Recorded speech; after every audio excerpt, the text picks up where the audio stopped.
Ours was a wonderful, happy life. Though we had lived together for at least 25 years, we still felt as if we were on our honeymoon. I could not do without Cecil for a day, and could not imagine a life without him. Every morning before he left for work, he would tell me how intensely he loved me.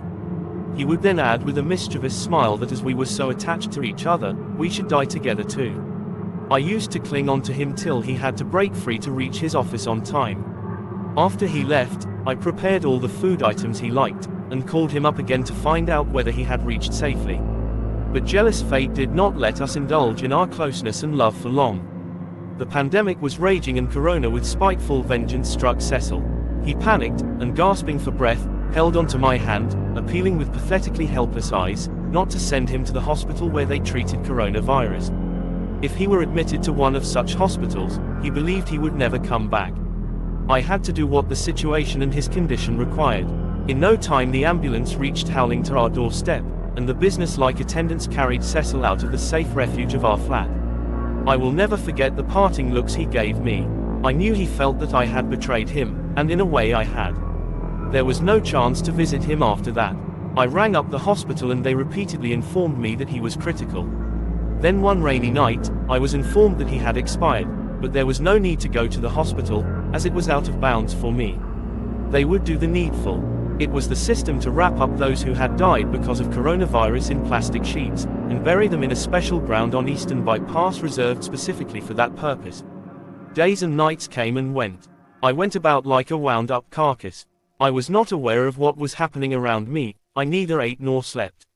Cecil's parting looks haunted me. I knew he had not forgiven me for sending him to the hospital where he finally died.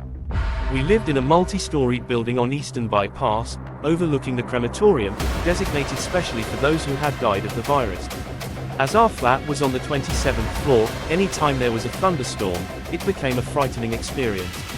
As it was the month of August, everybody expected that such events would take place every now and then. All of a sudden there was a loud moaning sound.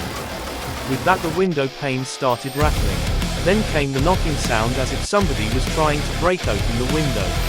After that I heard a muffled voice. It almost sounded like Cecil saying something. Then I heard distinctly the words, "Julia, we had decided to die together. Come my love, jump from the 27th floor. We will be able to be together after death." His voice was soft and inviting. A cold shiver went down my spine. I knew I had to be with Cecil even in death. I pulled myself up with difficulty onto the window ledge and I was on the verge of jumping out, when somebody pulled me hard from the back. It was my mother-in-law. Next I was put into bed and tied fast to the steel frame. She said I had gone mad. She had seen or heard nothing out of the way. Immediately the psychologist was called to give me counseling. I am still under the watchful eye of my mother-in-law, but I know Cecil will find a way out again.